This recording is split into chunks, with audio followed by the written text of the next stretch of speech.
190억 재력가에서 거린으로 전락한 남자. 2013년에서 2016년에 걸쳐 발생한 사건인데요. 네. 피해자 임의로 그냥 남성 A씨라고 칭하겠습니다. 네. A씨는 80대 노인이었는데요. 재산이 무려 90억에 달하는 재력가였고요. 미국 예. 유학까지 다녔습니다. 네. 아주 똑똑하고 남을 잘 네. 믿지도 않는 성격이었다고 해요. 그런데 이런 A씨에게 어느 날 알고 지내던 목사님이 B씨라는 여성을 소개해 줍니다. B씨는 A씨보다 무려 20살이 어린 여성이었는데요. 자신을 유명의료재단의 이사장에다가 전 대통령의 친한 친구다 이렇게 설명을 했어요. 사실 이렇게 해서 소개를 받지 않았으면 아주 공부도 많이 하시고 또 남도 잘 안 믿는 성격의 A씨였기 때문에 혹시 나의 재력? 때문에 나한테 가까이 오나? 이렇게 의심할 수가 일단은 있지. 일단 벽을 두고 이렇게 좀 만나거나 이랬을 것 같은데 이분도 이렇게 못지않게. 훌륭하신 분이니까 정말 사람 대 사람으로 이렇게 뭔가 친구가 되고 싶나 보다 하고 그 벽을 허물었을 것 같아요. 또 한 가지 좀 정황이 네. 배경이 있었는데요. 이 A씨가 당시에 상속 재산을 가지고 형제 간의 다툼이 있었습니다. 소송이 벌어졌고요. 그 소송에서 패한 상황이었어요. 그런데 이제 B씨가 내가 전직 대통령하고 친구니까 힘을 써서 재판 결과를 뒤집어 주겠다 이렇게 얘기하면서 친해지게 됐던 거죠. 그 이후부터 이 여성이 A씨를 여러모로 챙겨주게 되는데요. 20살이나 젊은 여성이 소송 신경 써줘, 말벗해줘, 편대줘, 건강도 돌봐줘 이러니까 어떻겠어요. 넘어가죠.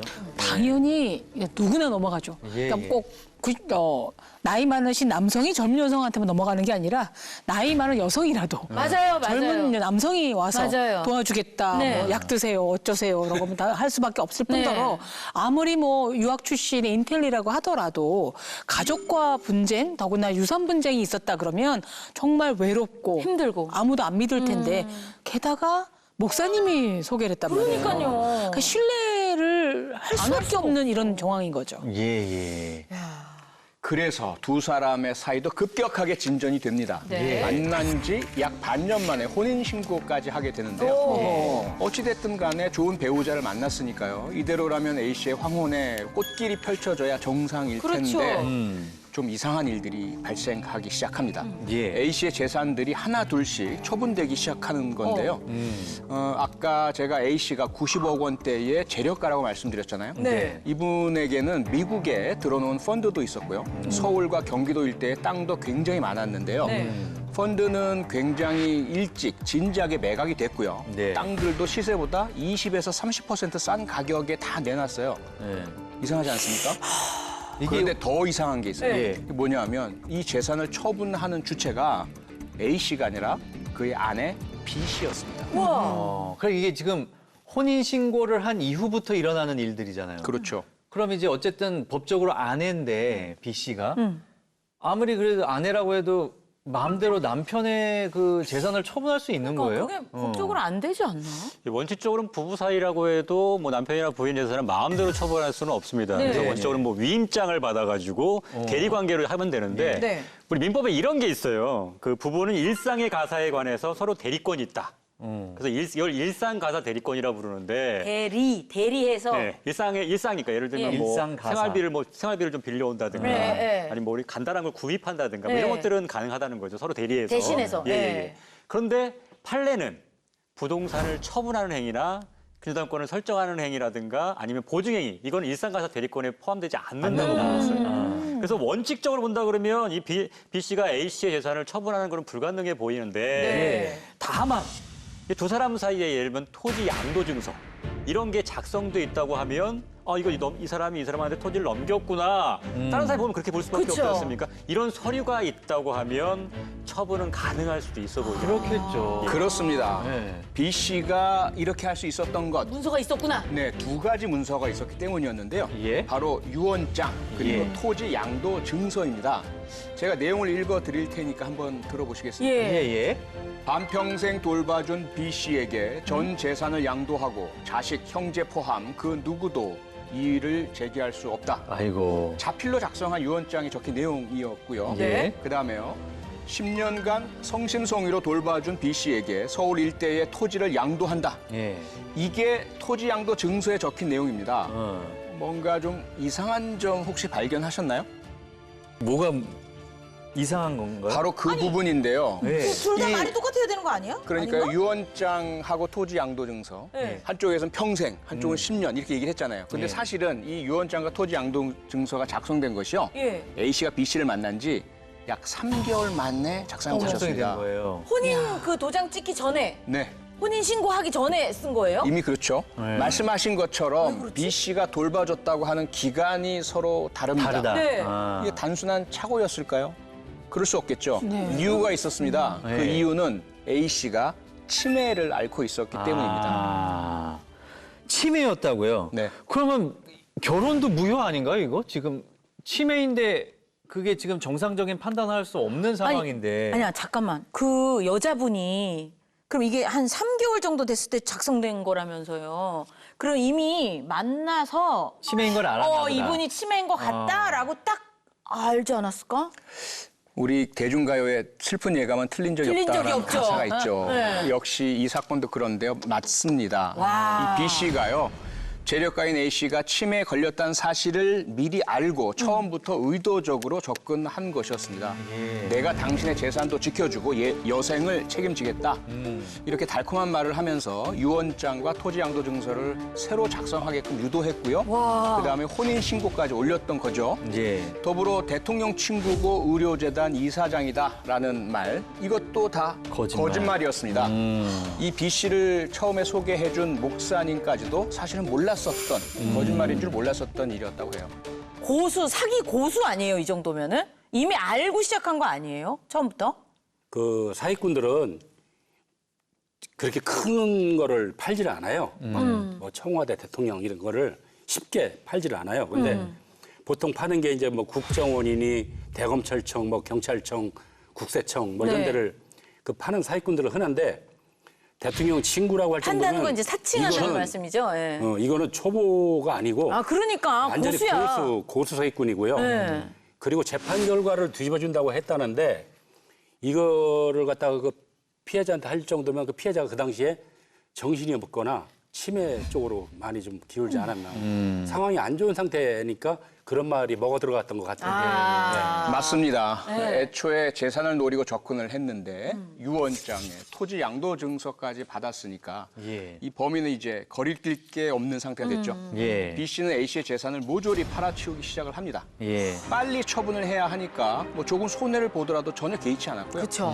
그렇게 채 1년도 되기 전에 약 60억 원의 돈이 B 씨의 손으로 넘어가게 됩니다. 그럼 어쨌든 두 사람이 혼인 신고를 했으니까 법적으로 부부잖아요. 그럼 어쨌든 아내가 그렇게 양도 증서까지 있고 해서 팔았으니까 어떤 처벌을 안 받을 것 같다는 그런 생각도 드는데요. 부부니까? 네. 혹시 이 친족 상도례란 말 들어보셨어요? 이 형법에 팔촌 내 혈족이나 사촌 내 인척, 그다음 배우자 간에 발생한 절도죄, 사기죄, 횡령죄, 배임죄 이런 재산 범죄에 네네. 대해서는 형을 면제하거나 아니면 고소가 있어야 처벌할 수 있는 친고죄로 한 제도가 있어요. 가족이니까. 이건 원래는 가족의 화평, 평안을 위해서 사실은 마련해 놓은 거여서 국가는 웬만하면 가족 일에 관여하지 말아라. 예. 이렇게 한 거예요. 그래서 뭐 친족 내부에서 알아서 해결하라고 한 건데 근데 결국 이렇게 되면 어떻게 되냐? 결국은 헌법에 따른 재산권 보호나 행복추구권이 이제 위반될 수도 있다. 이런 논란이 좀 있긴 하죠.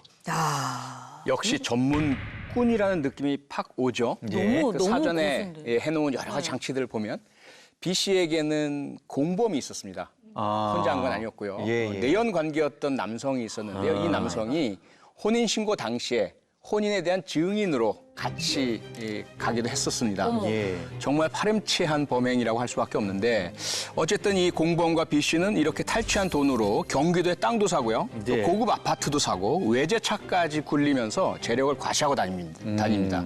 그러면 그 A 씨는 어떻게 됐을까요? 산 고급 아파트에서 그래도 약속대로 잘 B 씨가 보살피면서 이렇게 살고 있었을까요? 그래도 1년 안에 지금 60억 원의 돈이 넘어간 거잖아요. 양심이 조금이라도 있다면 있으면 예, 예를 조금이라도 들어서 뭐 편하게 지낼 수 있도록 해줬을 텐데. 요양원 네. 내지는 왜 그 무슨 실버타운 그렇죠. 그래도 그쵸? 그렇죠. 그런데 아니에요? 아니었습니다. 그럼 어떻게 했나요? B 씨는요. 예. 8평 남짓한 아주 작은 오피스텔 하나를 구해서 그곳에 A씨를 방치해 둡니다. 예. 그때쯤에는 A씨의 치매 상태가 상당히 심각해진 상태가 혼자 되었는데요. 계시면 더 심각해지잖아요. 더 심각해지죠. 네. 외출하면 경찰관이 잡아갑니다. 이렇게 엄포를 놓고 협박을 해서 가스라이팅이야. 사실상 못 나가게 감금 상태의 A씨를 둡니다. 그리고 배달 음식만 시켜줬다고 해요. 예. 당시 이웃들의 말에 의하면 A씨가 배가 고프다면서 막 동네를 헤매기도 했고요. 어쩌다 이제 끼니를 때울 때도 짜장면만 먹었다고 해요. 결국 이 오피스텔에서 지내는 동안 A씨는 몸무게가 무려 10kg이나 말도 안 빠질 돼. 정도였습니다. 아니 근데 그 지경이 되도록 진짜 그 지경이 되도록이지. 가족들은 몰랐나요? 그러게. 이게 아니 그것도 궁금하네. 자녀들이 네. 없었나? 아니 그리고 뭐 아까 형제랑 무슨 뭐 상속 무슨 분쟁 이런 게 좀 있었다고 하지만 그래도 뭐 자녀가 있으셨다면 자녀들이랑은 연락을 하지 않았을까요? 그러니까. 예. 네, 미국에 자녀들이 살고 있었습니다. 있었어요? 예. 그런데 이 B 씨가 중간에서 연락을 하지 못하도록 철저하게 방해를 했어요. A 씨에게는 자식들이 당신을 이 A 씨에게 이제 한 말이 뭐냐면 자식들이 당신을 치매 환자로 몰아서 모든 재산을 다 뺏어가려고 한다. 이렇게 세뇌를 시켰고요. 그 사이에 이사만 4번을 갖고 휴대전화 번호는 5번을 바꿨습니다. 야. 그렇게 해서 결국 가족이나 친구들의 연락이 닿지 못하도록 만들었던 거죠. 아니 그러면 이제 이 아내 B 씨의 입장에서는 빨리 이혼을 하고 싶어 했을 것 같아요. 이미 이제 빼돌릴 거 다 빼돌렸으니까. 그리고 이제 내연 관계에 사람이 있으니. 예. B 씨는 결혼 7개월 만에 A 씨와 이혼을 추진합니다. 예. 이혼도 그냥 한 게 아니고요. 위자료로 1억 원, 또 재산 분할 과정에서 10억 원을 더 받아갔다고 해요. 그리고 나서 B 씨를 무일푼 상태로 그냥 방치해두고 사라져버립니다. 근데 이 사건이 어떻게 밝혀졌느냐? 그러게요. 어떻게 된 거예요? 어느 날 경찰에 신고가 들어온 거예요. 아주 왜소한 노인 한 분이 영동성당 앞에서 구걸을 하고 계시는데 너무 위험해 보인다. 그 노인, 경찰관이 가서 확인을 해보니까 바로 혼자서 거리를 헤매고 다녔던 A 씨였던 겁니다. 결국 경찰이 A 씨를 자녀들에게 수소문해서 연락처를 찾았어요. 그래서 자녀들에게 인계를 해드리면서 모든 전말이 드러나게 됩니다. 예. 아니 근데 우리가 얘기로만 들어도 이렇게 진짜 한숨이 나오죠. 한숨이 나오고 옥장이 무너지는데 예를 들어서 자제분들이 그 연락을 받았을 때 그 아버지가 어떤 분이라는 걸 알잖아요. 그리고 집안에 재산이 그렇게 있던 집인데 갑자기 아버지가 명동성당 앞에서 그러니까. 그러다가 경찰 아저씨가 자제분이시죠? 아버지 지금 이러고 계세요라고 받으면 얼마나 놀랬겠어요. 기가 막힌 일이지. 아니 그나저나 그럼 B 씨는 어떻게 됐어요? 이렇게 해서 이게 사건이 이제 이렇게 드러난 거잖아요. 그럼 뭐 잡혀갔나요? 예. 우선 그 혼인이 효력이 있으려면요. 당사자의 우리 둘이 혼인한다. 라는 의사가 합치가 돼야 된단 말이죠. 근데 이 아까 자녀들이 어떻게 주장했냐면 아버지 지금 치매 때문에 본인의 의사가 없다. 이런 때 무슨 혼인 의사냐. 예. 그래서 혼인은 무효다. 무효성을 제기했어요. 오, 그래서 어떻게 됐어요? 받아들여졌습니다. 그래서 혼인이 무효가 됐죠. 그럼 처음부터 혼인이 없었던 거예요. 네. 그럼 아까 뭐라고 그랬죠? 친족 상덜에는 배우자 간에는 처벌 못한다고 그랬지만 배우자가 아니잖아요. 배우자가 아닌 게 됐네. 그래서 처벌받게 됐습니다. 그래서 사기죄가 성립돼서 1심에서는 징역 6년, 항소심에서는 더 올라갔습니다. 징역 7년이 선고됐습니다. 하지만 너무나 안타깝게도 예. 이 뒤늦게 사기 당했다는 사실을 알게 된 A 씨 병마와 싸우다가 2016년에 먼저 세상을 떠나셨고요. B 씨는 A 씨가 세상을 떠난 후에야 법적인 처벌을 받게 되었습니다.